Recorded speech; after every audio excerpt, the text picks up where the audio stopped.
Olá! Vamos começar a nossa análise de hoje mergulhando nos materiais do Old Dragon.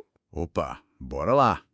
É um RPG de fantasia bem conhecido aqui no Brasil, né? Exato. A gente pegou uns excertos do livro básico, focando na filosofia do jogo, sabe? Criação de personagens, mecânicas centrais. A ideia é pegar a essência daquele estilo old school, né? Isso, captar essa vibe. E essa filosofia acho que é o ponto de partida mesmo. O Old Dragon valoriza muito a improvisação, sabe? A decisão do mestre. Sim, e o raciocínio do jogador. Muitas vezes isso está acima de uma regra super detalhada, diferente de sistemas mais recentes. É uma tentativa de resgatar aquela sensação do começo do RPG, né? Totalmente. O material que a gente viu deixa isso bem claro. E é diferente mesmo dos jogos depois dos anos 2000. Não tem regra pra tudo, né? A ênfase vai pra descrição do jogador. Exato. Como é que ele procura a armadilha? O que ele fala pro guarda? A ação depende mais da criatividade ali na hora.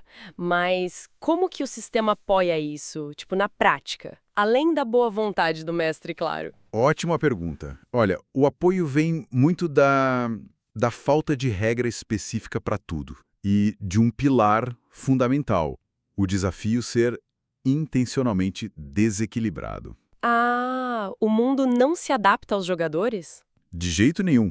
Enfrentar um perigo muito acima do nível do grupo é uma possibilidade real, assim, bem real. E as consequências são diretas. Diretas tipo morte? Pode ser letal, sim. Isso força o pessoal a pensar taticamente, usar o cenário, negociar, às vezes até fugir, né? Entendi. A superação vem mais da estratégia do grupo do que só dos números na ficha. Exatamente. O sentimento de vitória fica mais forte, eu acho, quando você vence apesar das dificuldades, sabe? Faz sentido. E falando em ficha, a criação de personagem. Começa com os 6 atributos, né? Força, destreza... Isso, os clássicos. E o interessante é o método. Rolar 3d6 para cada um. 3d6. Isso não tende a gerar personagens mais na média, comparado com outros jeitos de rolar. Sim, e essa é a intenção, pelo que parece. Personagens mais medianos reforçam essa dependência da astúcia do jogador, do trabalho em equipe. Menos foco no poder individual do personagem. Isso. Aí entram as raças. Anão, elfo, halfling, humano. Cada uma dá uns ajustes, umas habilidades, tipo visão no escuro, bônus aqui e ali. Mas também trazem desvantagens, né?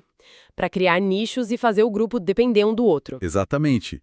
Elfo ágil, mais frágil. Anão resistente, mas talvez mais lento. Essas coisas. E esses atributos base, eles definem coisas super importantes, como pontos de vida, classe de armadura. E as jogadas de proteção, as GPs.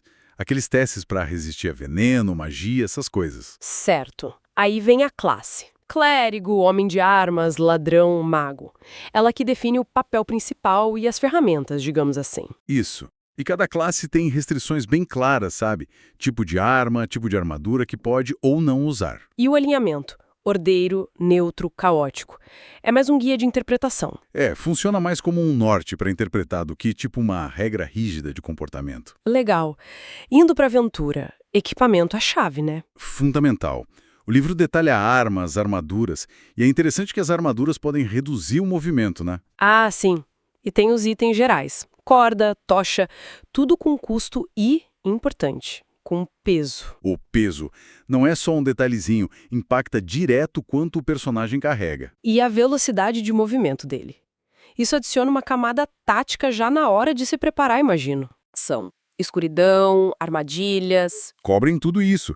Como lidar com a falta de luz, detectar perigos, achar passagens secretas, sempre incentivando a descrição, a interação com o cenário. O jogador tem que falar como ele está procurando. E quando a coisa aperta e vira combate. Aí tem uma estrutura. Primeiro, a chance de surpresa. Quem for pego desprevenido, perde a primeira ação. Ok, faz sentido. Depois, iniciativa. Rola um D20 mais um modificador de destreza para ver a ordem de quem age. Certo. Aí cada um declara o que vai fazer. Isso, atacar, mover, usar magia, e aí resolve. Para acertar um ataque é aquele clássico. Um D20, mais os bônus, contra a classe de armadura do alvo. E tem os resultados extremos, não é? O 1 e o 20 no dado. Sim. Um 20 natural é sempre acerto crítico. Causa mais dano, ou algum efeito extra legal, pode virar uma luta. E um natural? É a falha crítica. Sempre uma falha, e pode ter consequência ruim. Deixar cair a arma, tropeçar, talvez até acertar um amigo sem querer. O mestre que decidiu o efeito. Ouch! E o dano reduz os pontos de vida. Chegou a 0? Chegou a 0 ou menos é inconsciência ou morte, dependendo das regras específicas que o mestre usa. A recuperação é lenta, com descanso, ou mais rápida com magia. Falando em magia. Tem as listas para clérigos, que é a divina, e para os magos, a arcana. Vai desde magia útil, tipo detectar coisas mágicas, até ataque direto, tipo a famosa bola de fogo. E o uso é limitado por dia, né? Baseado no nível e no atributo. Exato. E por fim tem a parte do mestre, que, olha, Reforça muito o papel central dele. não é só aplicar regra, então. Não mesmo.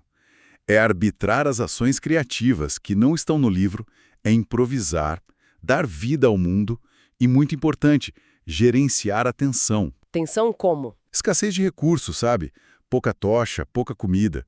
E o perigo constante. Como tem menos regras fixas, a autoridade do mestre e a capacidade dele de improvisar são essenciais para o jogo fluir. E para recompensar a esperteza dos jogadores. Exato.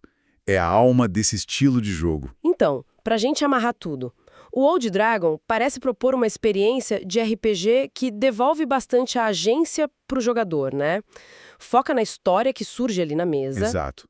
E na superação dos desafios usando a cabeça, a colaboração, não só a ficha otimizada. É um convite para um jeito de jogar mais livre, talvez. E imprevisível. Sem dúvida. O que me deixa pensando numa coisa interessante para quem joga ou curte esse estilo. O quê? Como é que se navega essa tensão, sabe? Entre a liberdade criativa enorme que o sistema incentiva e, ao mesmo tempo, as limitações, a falta de regra para tudo, a mortalidade alta. Onde que está a diversão nesse equilíbrio tenso entre o poder fazer qualquer coisa e o perigo constante?